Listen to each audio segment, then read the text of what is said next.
His lawyer leaned in and whispered something in his ear.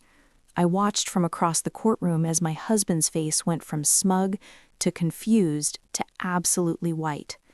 The papers he'd been so eager to sign, the ones giving him the house, the cars, the business, everything, started shaking in his hands like leaves in a storm. And me? For the first time in 3 years, I smiled. Not a big smile, not a triumphant one, just the smallest curve of my lips as I watched Marcus Chen realize what he'd just done. He looked at me, really looked at me, and I could see the exact moment the truth hit him. But I'm getting ahead of myself. Let me start from the beginning, because you need to understand how a woman everyone thought had given up actually played the longest, quietest game of her life. My name is Lauren Hayes.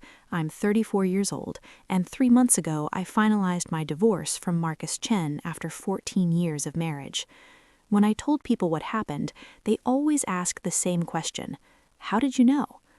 The answer is simple. I found out 3 years ago that my husband had buried us in nearly $2 million of debt while building what everyone thought was a thriving real estate empire. And instead of confronting him, I protected myself and waited. Waited for him to leave me. Waited for him to demand everything. Waited for him to sign documents he never bothered to read.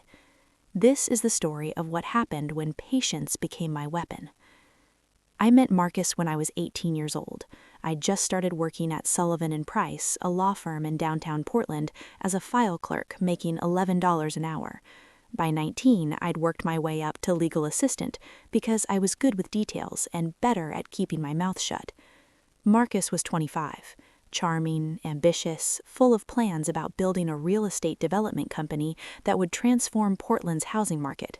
He talked about success like it was already his, like the universe was just waiting for him to show up and claim his empire. I was young and impressed and believed every word.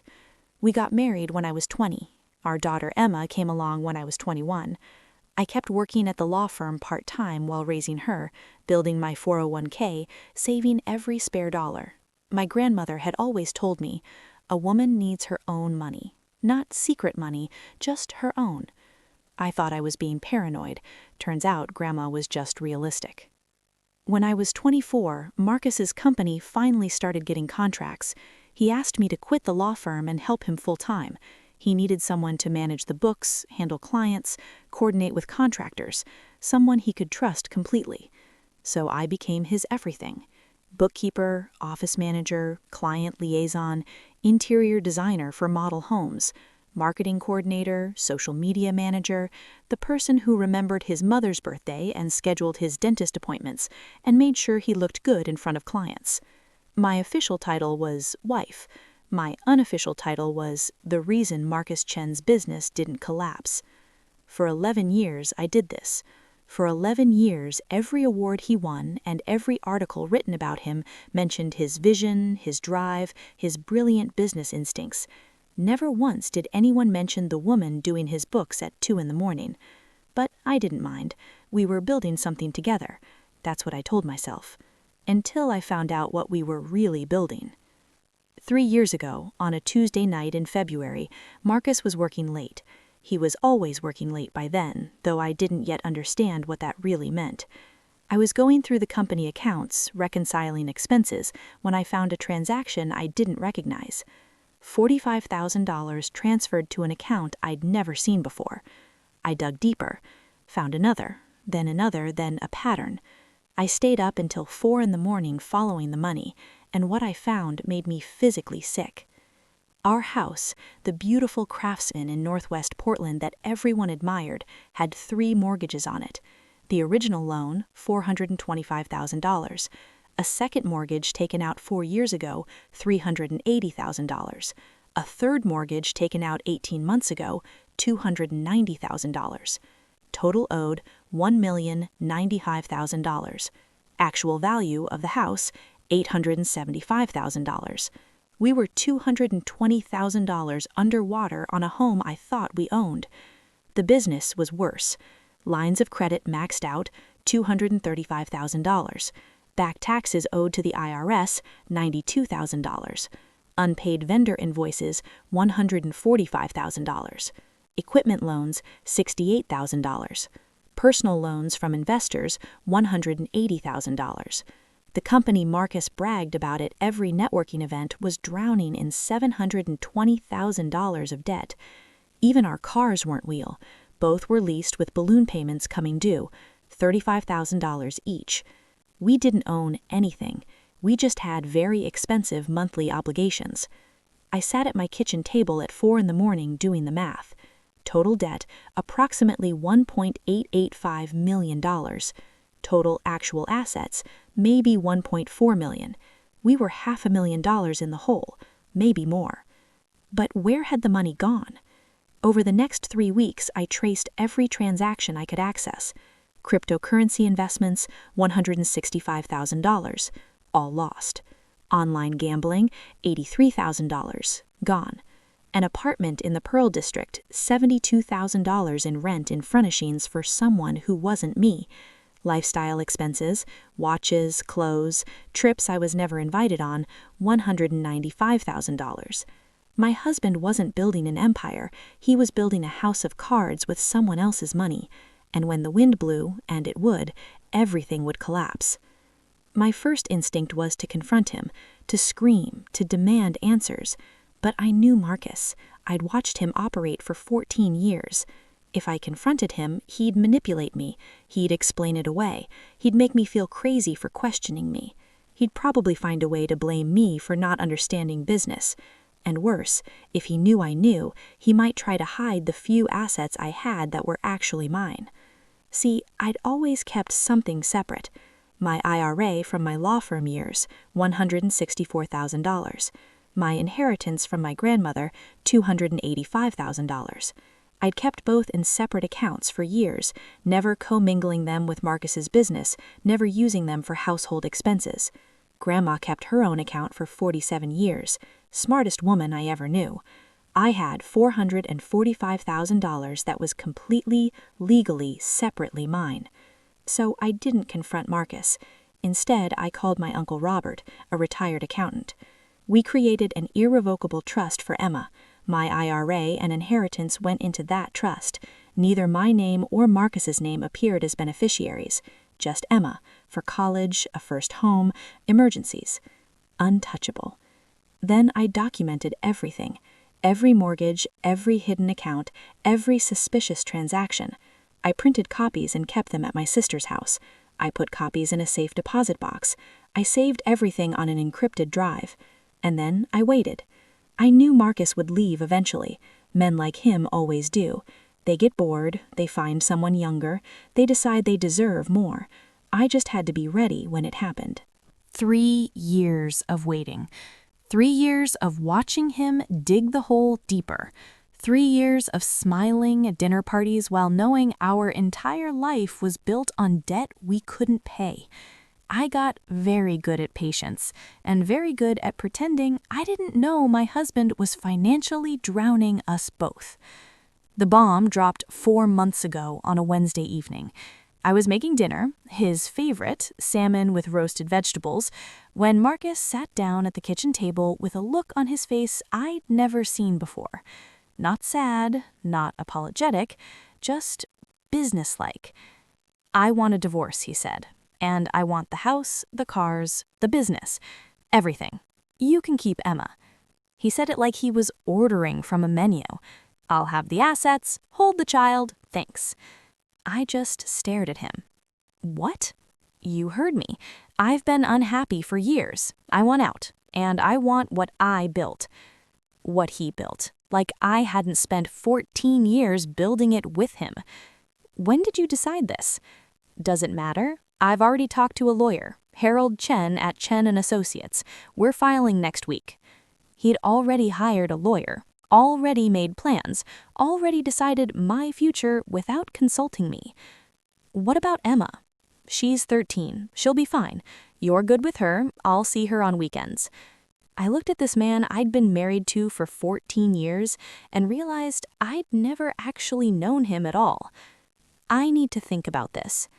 "There's nothing to think about, Lauren. It's happening. Make it easy or make it hard. Your choice." The next day, his mother showed up. Patricia Chen, who'd treated me like hired help for 14 years, arrived with her perfectly styled hair and her perfectly practiced sympathy. She patted my hand like I was a wounded animal. "Dear, men have needs. You should have worked harder to keep him interested." Patricia's marriage advice was fascinating considering her own husband had moved into the guest house 6 years ago, specifically to avoid being in the same room as her. But sure, I was the problem. Within a week, Marcus had moved me to the guest room. Within 2 weeks, he started bringing her around. Sophia Martinez, 29 years old, worked in his company's marketing department. She had that Instagram-perfect aesthetic. Highlighted hair, perfect skin, athleisure that cost more than my monthly grocery budget. She walked into my kitchen like she owned it, used my blender, wore my apron while making smoothies. Marcus would put his arm around her right in front of me, right in front of Emma, like I was furniture, like I'd already disappeared. The humiliation escalated daily. First, Marcus canceled my personal credit card. "We need to separate finances," he said like he was being reasonable. Then the joint card. Then he suggested I should probably find somewhere else to stay while we sort things out. My own home, and I was being asked to leave.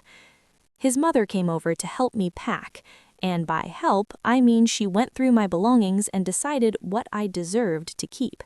Old clothes, fine. Family photos, some of them. My grandmother's recipe box? She hesitated on that one like she was considering claiming it for herself. What I was not allowed, any jewelry Marcus had bought me, any furniture I'd picked out, anything of value. She packed my things in garbage bags, not boxes, garbage bags. Through all of this, I had one person I thought I could trust, Ashley Kim, my best friend since college, 15 years of friendship. She was the first person I called after Marcus's announcement. She was so supportive, always checking in, always asking how I was holding up, always ready to listen. But then I noticed things. Marcus seemed to know my plans before I made them. When I mentioned to Ashley that I was thinking about fighting for the house, Emma came home the next day saying, "Dad says you're wasting your time." When I told Ashley I was looking at apartments in a specific neighborhood, Marcus made a comment about that exact area being too expensive for your budget. Then it clicked. The way Ashley had always lit up when Marcus walked into a room, the way she'd compliment him just a little too much, the way she always asked about him first whenever we talked. She'd been carrying a torch for my husband for 15 years, and Marcus, because he collected admirers like some people collect stamps, knew exactly how to use it. My best friend was his spy. 15 years of friendship sold out for some flirting and empty promises. But the worst part wasn't Marcus, wasn't Patricia, not even Ashley. The worst part was Emma. My daughter saw everything. The girlfriend, the grandmother packing my bags, the way her father looked at me like I was nothing. And Marcus was working on her. "Your mom is making this difficult. I just want everyone to be happy. She's dragging this out. I'm trying to be fair." Emma started pulling away from me. Not angry exactly, just confused, distant. She didn't know who to believe, and her father was very, very convincing. I broke down 3 weeks after the divorce announcement. I was at Target buying shampoo when I saw a mother and daughter laughing together in the aisle. The daughter looked like Emma's age. I had to abandon my cart and leave because I started crying so hard I couldn't see. I sat in my car in the Target parking lot for 45 minutes, sobbing into my steering wheel, because I was losing everything. The house, the marriage, the life I'd built, and worst of all, my daughter's trust. I thought about just giving up, signing whatever Marcus wanted, taking my $449,000 and starting over somewhere else. It would be so much easier than fighting, so much easier than being the villain in everyone's story. I pulled out my phone and started typing a text to Marcus's lawyer. "I'll sign whatever settlement you propose." My finger hovered over the send button. Then I heard my grandmother's voice in my head. "Don't let them make you small, Lauren. You spent your whole life making yourself small for them. Stop. I deleted the text, bought the shampoo, and went home to prepare for war. I hired a lawyer, Sarah Nakamura, 48 years old, sharp as broken glass, zero tolerance for nonsense. She reviewed my situation and laid out the battle plan. You helped build this business. You're entitled to half of everything: the house, the company, the accounts. We fight. I looked at her for a long moment. What if I don't want to fight? Sarah stared at me like I'd suggested we send Marcus a thank you card. Lauren, if you don't fight, you get nothing. He's already positioning himself to take everything. I know. Then why? Just trust me. I need you to do exactly what I say. She thought I was broken, depressed, too beaten down to stand up for myself. She had no idea. I moved into a 2-bedroom apartment in southeast Portland with Emma. 1 bathroom, a kitchen the size of my old pantry. Half our boxes didn't fit. Meanwhile, Marcus posted photos with Sophia. New chapter, new energy, he wrote. Patricia commented underneath. So happy for you, sweetheart. You deserve joy. My sister called me furious. You need a shark lawyer. Take him for everything. Everyone had advice. Everyone thought they knew what I should do. Everyone saw a woman who'd given up. Everyone was wrong. Here's what nobody knew. I'd been carrying this secret for 3 years, and I'd been quietly, patiently preparing ever since. I sat down with Sarah and placed 3 binders on her desk. What's this? 3 years of documentation. Every mortgage Marcus took out, every hidden account, every dollar of debt. She read in silence for almost an hour. When she finally looked up, her entire expression had changed. You've known about this for 3 years? Yes. He's buried you both in almost $2 million of debt. Yes. And you waited for him to leave? I knew he would eventually. Men like Marcus always do. And when he demanded everything, he'd be demanding all the debt. He just doesn't understand that yet. Sarah leaned back in her chair. The pity was gone from her eyes. What replaced it was something like awe. So when you sign over the assets, I walk away clean. He gets the mortgages, the business debts, the lease obligations. All of it becomes his sole responsibility.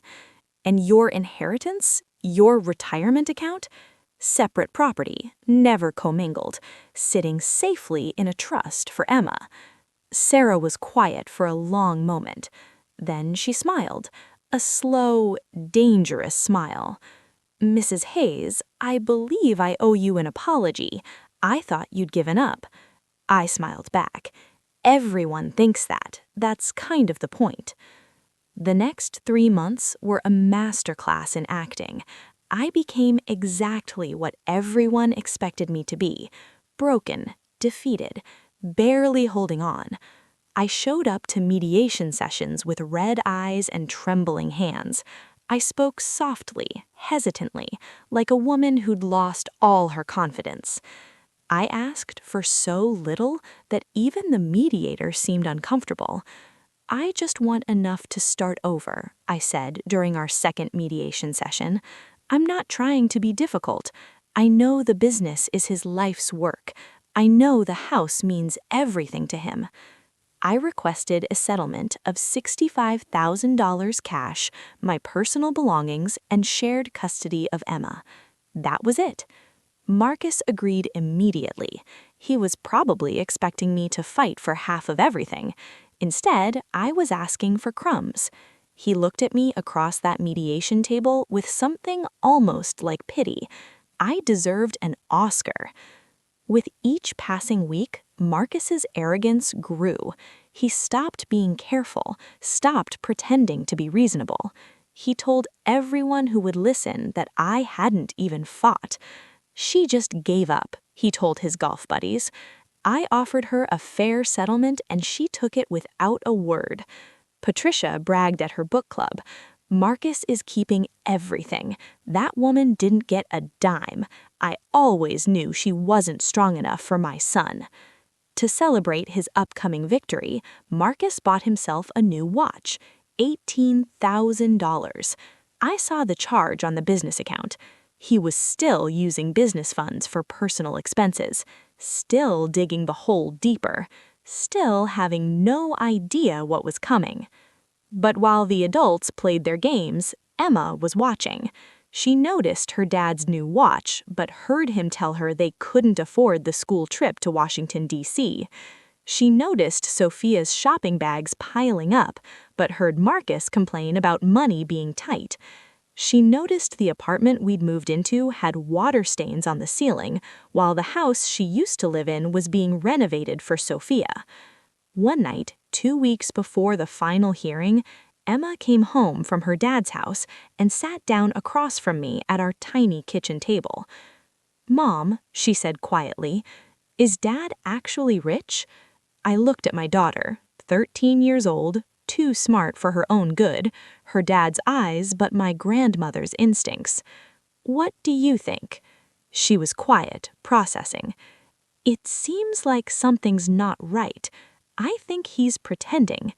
I reached across the table and squeezed her hand. "Trust me, just wait a little longer." "What's going to happen?" "Your dad is going to learn a very expensive lesson about reading documents before he signs them." Ashley called me 3 days before the hearing. "Lauren, I'm so sorry about everything. I just want you to know, I think Marcus is making a huge mistake. You deserved better." She sounded so sincere, so concerned. "Thanks, Ash. That means a lot. Are you doing okay? Do you need anything?" "I'm managing. I just want it to be over, you know? I can't fight anymore. I don't have the energy." I made my voice crack slightly, made myself sound defeated. Within hours, Marcus would know. Ashley thought she was playing me. She was actually just being a messenger service. Not a very expensive one either. The night before the final hearing, I couldn't sleep. I lay in bed staring at the ceiling of my small apartment and thought about what I was about to do. Marcus would be ruined, financially destroyed. Patricia would lose her bragging rights.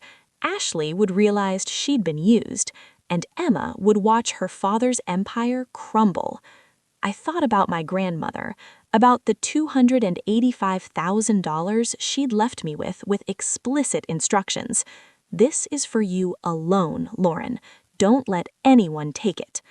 I thought about 14 years of marriage, of building something I thought was ours. I thought about Marcus looking at me across that mediation table like I was disposable. And I thought, he asked for this. He literally put it in writing, with witnesses. At 6 a.m., I got up, made coffee, and got ready for court. Thursday, September 12, 2025, 9 a.m., courtroom 7C. Marcus arrived first, of course. He was wearing his best suit, the charcoal Tom Ford I'd helped him pick out 3 years ago. His new watch caught the light as he shook hands with his lawyer. He looked confident, relaxed, like a man about to close a very favorable deal. Sophia was waiting in the hallway. She wasn't allowed in the courtroom, but she wanted to be there for moral support. I arrived with Sarah at 8:59 a.m. I was wearing a simple gray dress from Nordstrom Rack, no jewelry except my grandmother's ring, no makeup except concealer to hide the circles under my eyes. I looked exactly like what everyone expected, a woman who'd been beaten down and ready to surrender. Marcus actually smiled at me when I walked in, not a kind smile, a victorious one. Judge Patricia Rodriguez called the hearing to order at 9:03 a.m. "We're here today to finalize the dissolution of marriage between Marcus Chen and Lauren Hayes. I understand the parties have reached a settlement agreement." Harold Chen, Marcus's lawyer, stood up. "Yes, Your Honor, the parties have agreed to terms. Mr. Chen will retain all marital assets, including the primary residence, the business, and associated accounts. Mrs. Hayes will receive $65,000 in cash and joint legal custody of the minor child. Mrs. Hayes, is this correct? Sarah stood. Yes, Your Honor, my client agrees to these terms. I watched Marcus try not to grin. Judge Rodriguez looked at me directly. Mrs. Hayes, you understand that you're entitled to petition for an equitable division of all marital assets. You have the right to request a formal valuation of the business, the property, and— I understand, Your Honor. I just want it to be over. She studied me for a long moment. Very well. Mr. Chen, you understand that by accepting sole ownership of all marital assets, you also accept sole responsibility for all associated debts and obligations. Harold Chen started to stand, started to speak. Marcus waved him off. Yes, Your Honor, I built that business. I'll handle any obligations. Sarah caught my eye. I gave the smallest nod. The settlement is accepted. I'll sign the final decree. You're both free to— That's when Harold Chen leaned over and whispered something to Marcus.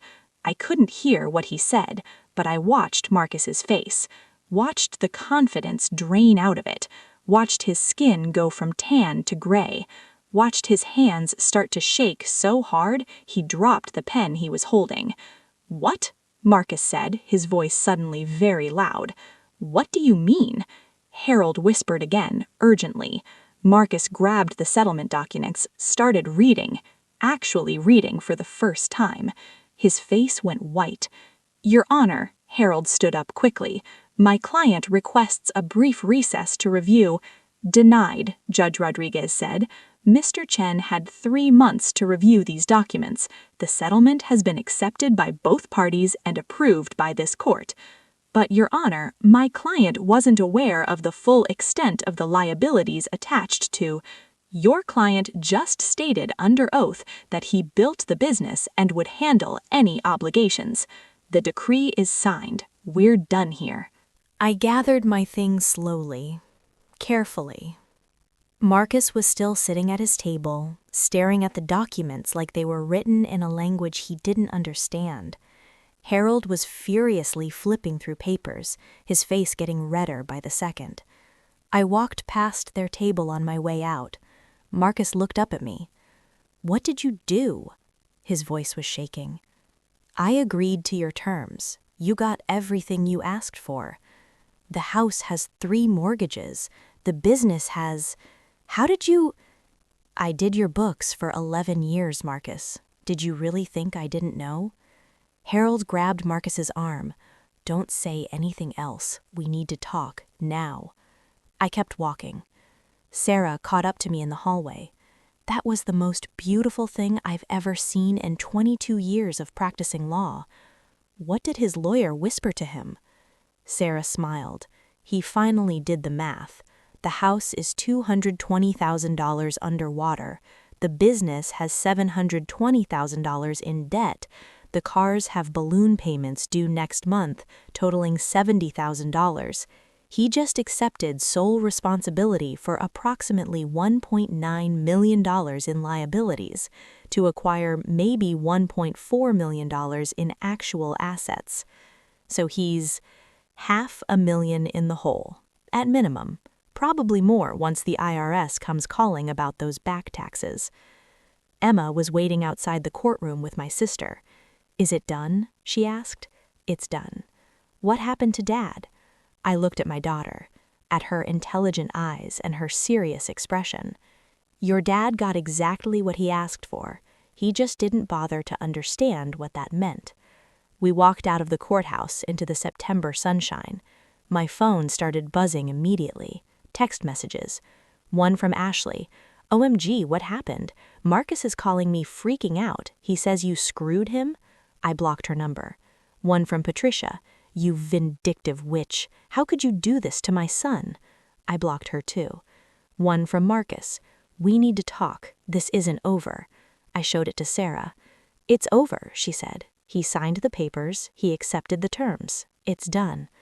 I deleted the message and put my phone away. 3 months later. I'm sitting in a coffee shop in Northwest Portland with Emma, watching the rain. The $65,000 settlement paid for first and last month's rent on a better apartment, paid off my car, put some money aside for emergencies. The $449,000 in Emma's trust is still there, growing, untouchable. I got a job at a tech startup doing operations management. It pays $85,000 a year plus benefits. It's mine. I earned it. Nobody can take it. Emma's doing better. Therapy helped. She sees Marcus every other weekend, but she asks me fewer questions about why I didn't fight harder. Because she saw what happened. She saw her father lose the house when he couldn't make 3 mortgage payments, saw the bank foreclose. She saw the business declare bankruptcy, saw the IRS put liens on everything. She saw Sophia leave when the money ran out, saw Patricia stop calling when Marcus moved into a studio apartment. She saw him go from Instagram success story to cautionary tale in 6 months. And she understands now why I didn't fight. Because sometimes the best revenge is letting someone have exactly they demanded. Last week, Marcus sent me an email. I know what you did. You knew about the debt the whole time. You let me take it. You planned this. I didn't respond. Because he's right. I did know. I did plan it. But here's the thing. I didn't create that debt. I didn't take out those mortgages or max out those credit lines or gamble away $83,000 or spend $72,000 on an apartment for someone who wasn't his wife. Marcus did all of that himself. I just documented it, protected myself, and let him demand ownership of his own disasters. Yesterday, Emma asked me a question. We were making dinner, her favorite, pasta carbonara, and she said, "Mom, do you regret it?" Regret what? Letting Dad take everything, the house, the business, even though you knew? I thought about that for a long time. I regret that it had to happen, I finally said.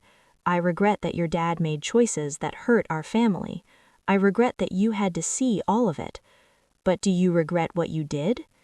No. Your dad buried us in debt while pretending to be successful. If I'd stayed, if I'd fought for half, I would have been legally responsible for half of that debt too. I would have spent years paying off money he spent on someone else. So you let him have it all? I let him have what was his. The business he built on borrowed money, the house he mortgaged 3 times, the life he funded with debt. Emma was quiet for a moment. Grandma would be proud of you. I felt tears sting my eyes. I think so too. My name is Lauren Hayes. I'm 34 years old. 4 months ago, my husband demanded everything in our divorce, the house, the cars, the business, all of it. What he didn't know was that everything was actually $1.9 million in debt disguised as assets, and I'd known about it for 3 years. People ask me if I feel guilty, if I regret destroying him financially. The answer is complicated. I regret that Marcus made choices that hurt our family. I regret that Emma had to watch her father's life collapse. I regret that 14 years of marriage ended with lawyers and courtrooms and financial ruin. But I don't regret protecting myself. I don't regret securing Emma's future. And I don't regret letting Marcus have exactly what he demanded. Here's what nobody tells you about revenge. It doesn't feel the way you think it will. I didn't feel victorious when Marcus signed those papers. I felt sad, tired, relieved. I didn't celebrate when his business went bankrupt. I thought about the employees who lost their jobs, the vendors who didn't get paid. I didn't laugh when he had to move out of the house. I thought about Emma losing her childhood bedroom. Revenge isn't clean. It's not satisfying. It doesn't make you whole. It just balances the scales. A little bit. Last night, I was cleaning out some boxes and found an old photo. Marcus and me on our wedding day. Both of us 20 years old, smiling like we knew secrets the rest of the world didn't. We looked so happy, so certain, so stupid. I almost threw it away. But then I thought about Emma, about how someday she might want to see it, might want to remember that her parents were once young and in love and believed in forever. So I put it in a folder labeled Before, and I started a new folder labeled After. In it, I put a photo of Emma and me from last month. We're at the coast, bundled up against the wind, smiling at the camera. We look different, older, sadder in some ways, but also stronger and free. 3 days ago, I ran into Sophia at a Whole Foods. She saw me first, hesitated, then came over. "Lauren, hi." "Sophia." Awkward silence. "I heard about everything," she said finally, "with Marcus, the bankruptcy." "Yeah. I didn't know about the debt. He never told me. Marcus was very good at showing people what they wanted to see." She shifted uncomfortably. "I'm sorry for my part in all of it, for being with him while you were still married, for making things harder. I looked at this woman who'd walked into my kitchen and used my blender and slept in my bed, and I realized I didn't hate her anymore. She'd been a symptom, not the disease. You know what, Sophia? I hope you learned something from all this." "What do you mean?" "I mean, if a man is willing to cheat on his wife, he's willing to lie to his girlfriend. If he's willing to hide $1.9 million of debt from his family, he's willing to hide it from you, too." She nodded slowly. "I definitely learned that. Good luck." I walked away feeling lighter than I had in months. My name is Lauren Hayes. 3 years ago, I found out my husband had buried us in nearly $2 million of debt. Instead of confronting him, I protected myself and waited. When he finally asked for a divorce and demanded everything, I gave it to him. The house with 3 mortgages, the business with $720,000 in debt, the cars with balloon payments, all of it. Everyone thought I'd given up. Actually, I'd just done the math. Do I regret it? Ask me in a year.